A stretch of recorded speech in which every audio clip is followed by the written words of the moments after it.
Hello बच्चों, let's see the question.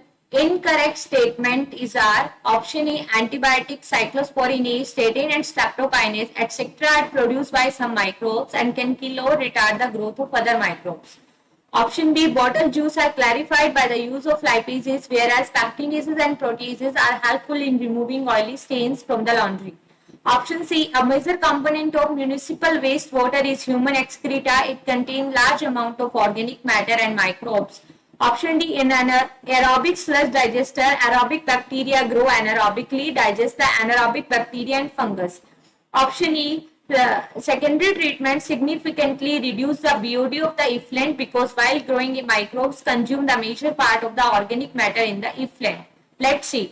देखो हमसे क्या पूछा है कि यहाँ पे इनकरेक्ट स्टेटमेंट बताने हैं. Read the statement A. Antibiotics, cyclosporins, statin and streptokinase are produced by some microbes. बिल्कुल सही बात है कि एंटीबायोटिक और साइक्लोस्पोरिन, स्टेटिन सबका प्रोडक्शन कौन करता है? Microbes. Now read and kill all the retard the growth of other microbes. बिल्कुल गलत बात.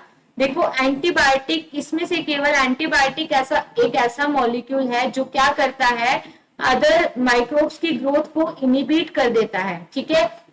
cyclosporinase, statin and streptokinase, these are the bioactive molecule and they show different function. तो ये ऑप्शन क्या हो गया? इनकरेक्ट. ठीक है. तो this statement is incorrect. Read option B. Bottle juice are clarified by the use of lipases. No, it is incorrect. Lipase क्या काम आता है? ये ऑयल स्टेन को रिमूव करने के काम आता है. ठीक है. ऑयल स्टेन को रिमूव करता है. और now read whereas pectinases and proteases are helpful in removing oily stain. No, pectinases and proteases use आते हैं बॉटल जूस को क्लैरिफाई करने के और लाइपेज यूज आता है ऑयली स्टेन को रिमूव करने के. तो ये स्टेटमेंट भी क्या हो गया? Incorrect. Read statement C. C statement में क्या गिवन है? A major component of municipal waste water is human excreta. बिल्कुल सही बात है कि जो सीवेज वाटर होता है उसमें मैक्सिमम वेस्ट किसका होता है? ह्यूमन एक्सक्रीटा का. ठीक है. और इस वेस्ट के अंदर लार्ज अमाउंट में क्या प्रेजेंट होते हैं? Organic matter. क्या प्रेजेंट होंगे? Organic matter. तो यही तो गिवन है. लार्ज अमाउंट में क्या है? Organic matter and microbe. So this statement is correct. देखो ए एंड बी इनकरेक्ट है. तो देखो ए एंड बी इनकरेक्ट है. तो ए और बी तो केवल एक ही ऑप्शन में साथ में आ रहे हैं, सी में. ठीक है. पर पहले हम डी और ई को भी रीड करते हैं. तो देखो डी में क्या गिवन है? In aerobic sludge digester aerobic bacteria grow anaerobically. गलत. एनारोबिकली बैक्टीरिया ग्रो करते हैं. ठीक है. और किसमें? एनारोबिक स्लज डाइजेस्टर में. तो ये स्टेटमेंट भी क्या हो गया? इनकरेक्ट.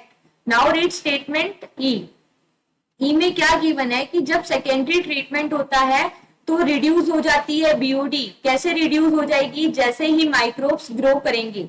तो देखो हम क्या देखते हैं कि सीवेज वाटर में कौन सा मैटर ज्यादा होता है? Organic matter.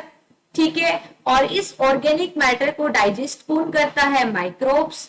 और माइक्रोब्स जब ऑर्गेनिक मैटर को डाइजेस्ट करेंगे तो क्या फॉर्म कर देंगे? Inorganic matter and other minerals. तो देखो ये जो माइक्रोब्स है ये ऑर्गेनिक मैटर को किस में बदल रही है? इनऑर्गेनिक मैटर में. इसके लिए इनको क्या चाहिए? ऑक्सीजन सप्लाई चाहिए. तो देखो जैसे ही ऑर्गेनिक मैटर ज्यादा होगा जिस वाटर में, वो वाटर उतना ही ज्यादा पोल्यूटेड है. और पोल्यूटेड वाटर की बीओडी हाई रहती है. बायोकेमिकल ऑक्सीजन डिमांड हाई रहेगी. ठीक है. जैसे जैसे ऑर्गेनिक मैटर इनऑर्गेनिक में कन्वर्ट होगा with the help of microbes तो बीओडी क्या होती जाएगी? रिड्यूस. यही तो बोला है, रिड्यूस द बीओडी. तो ये ऑप्शन तो क्या हो गया? करेक्ट. ठीक है. ई क्या है? करेक्ट. तो रॉन्ग कौन कौन से स्टेटमेंट है? A, B and D. तो करेक्ट आंसर क्या आएगा? Option C is the correct answer. Best of luck.